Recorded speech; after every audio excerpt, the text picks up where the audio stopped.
Now, okay, let's see what we look like here.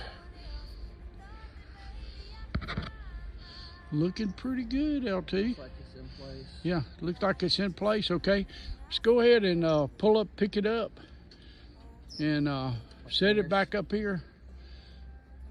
Pull off your polybutyl tape.